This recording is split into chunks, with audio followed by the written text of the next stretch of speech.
Halo guys, kali ini kita sedang di Moro Cafe. Kali ini kita bakal ketemu teman-teman kita buat ngobrolin tentang tema memimpin dengan tujuan. Mau tahu seberapa seru obrolan kita kali ini?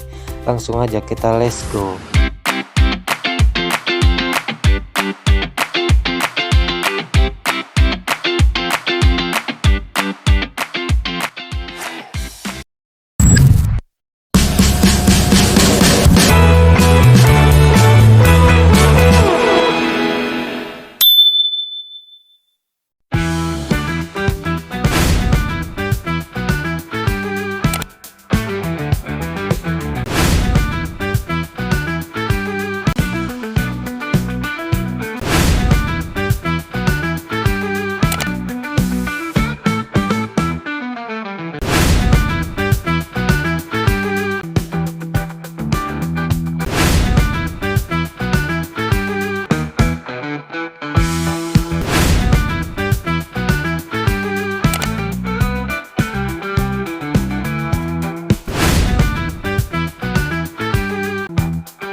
A few moments later.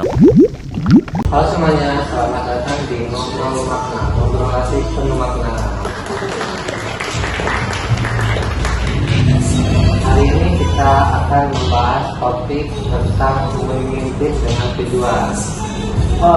Itu jadi lagi mau kemana aja? Ada dalam kantor. Tenang aja, di sini ngobrolnya santai aja kok. Terus kan di sini udah berkumpul sekitar 12-an orang, jadi bisa kita mulai kayaknya di topik pertama kita. Boleh, oke, kita mulai di topik pertama. Jadi teman-teman, gimana sih menurut kalian cara pemimpin itu menyelaraskan tujuannya ya agar sejalan dan syarat? Kalau menurutku ya, visi dalam suatu organisasi itu seperti arah di utara di kompas. Tapi kalau tanpa tujuan, kita itu cuma muter-muter di tempat. Jadi visi dan tujuan harus berjalan beriringan. Ya, banyak pemimpin punya visi keren, tapi gagal menjelaskan ke tim. Akibatnya, anggota organisasi bingung mau kemana. Makanya komunikasi itu penting. Pemimpin itu harus bisa menjabarkan visi menjadi langkah yang konkret yang bisa dipahami untuk semua divisi. Betul, aku ingat strategi elemen. Pemimpin harus nyambungin impian jangka panjang dengan strategi jangka pendek. Cuma masalahnya nggak semua anggota punya pemikiran yang sama. Kadang ada yang nggak sejalan sama visi pemimpin. Makanya kita ini butuh pemimpin yang inklusif, pemimpin yang harus dengerin semua aspirasi, lalu merangkulnya menjadi satu tujuan yang bersama. Aku setuju banget sih, soalnya tuh ya, aku tuh pernah ikut sebuah organisasi gitu. Nah, aku tuh lihat ya, orang-orangnya itu, tiap anggotanya itu punya interpretasi sendiri. Nah, setelah leadernya bikin workshop tentang visi mereka bareng-bareng, mereka itu semuanya jadi lebih paham dan juga semangat. Nah, jadi proses menyamakan persepsinya itu jauh lebih penting banget sih menurut aku. Wah, contoh nyata yang bagus banget Intan. Jadi, inti dari segmen pertama kali ini itu pemimpin itu harus mampu menyatukan visi dan tujuan lewat komunikasi yang jelas dan rasa kebersamaan.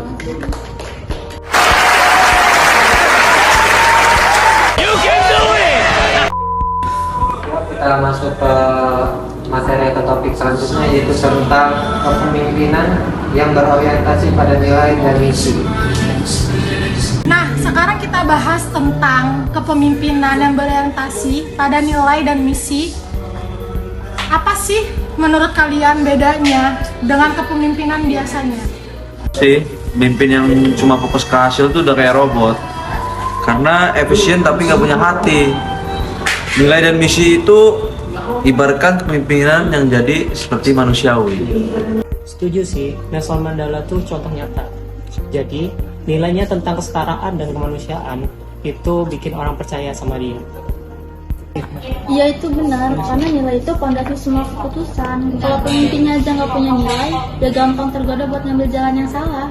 Dan nilai itu nggak bisa dihafal, harus dihidupi. Misalnya integritas, itu bukan sekadar slogan, tapi konsisten antara kata dan tindakan. Kalau aku lihat, misi dan nilai juga nentuin arah budaya organisasi. Kalau pemimpin punya nilai yang kuat, timnya juga pasti ikut berbentuk dalam karakternya. Tapi gimana kalau nilai antara anggota itu berbeda-beda? Itu tugas pemimpin juga, buat menyatukan lewat dialog. Nggak harus ragam, tapi harus selaras. Seperti alat musik, setiap alat beda suara, tapi nadanya tetap sama. Wah, perumpamaan yang sangat keren banget, Alim.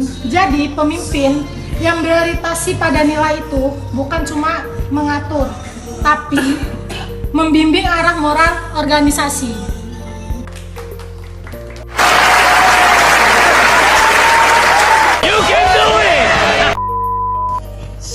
Oke, kita lanjut ke bagian terakhir. Membangun budaya organisasi untuk berbasis pada tujuan bersama. Gimana? Siapa yang mau mulai duluan? Menurutku ya, budaya organisasi itu kayak nafas. Kalau udah sehat, secara otomatis semua anggota organisasi akan bekerja sesuai dengan ritmenya. Dan budaya itu nggak bisa dibentuk dalam sehari. Butuh konsistensi dari pemimpin dan butuh jadi teladan. Aku suka istilah budaya itu tumbuh dari contoh, bukan dari aturan. Kalau pemimpin berperilaku sesuai tujuan, pasti anggotanya ikut. Budaya organisasi jadi kaku loh. Nah, gimana caranya biar budaya itu fleksibel, tapi tetap punya arah?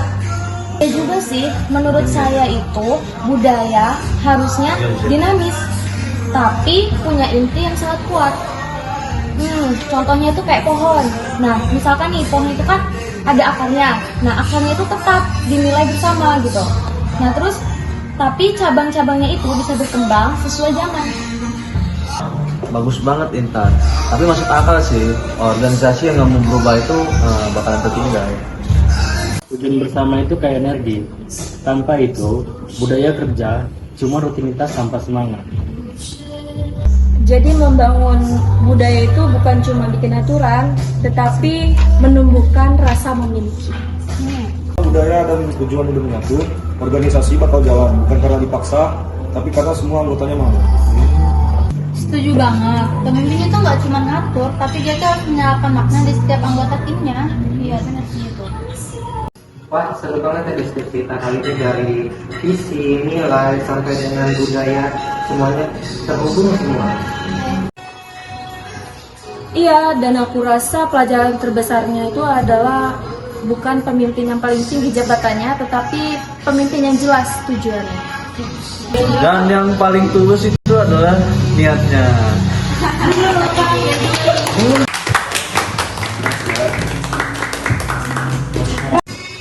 Terima kasih buat semuanya yang udah dengerin diskusi kita kali ini.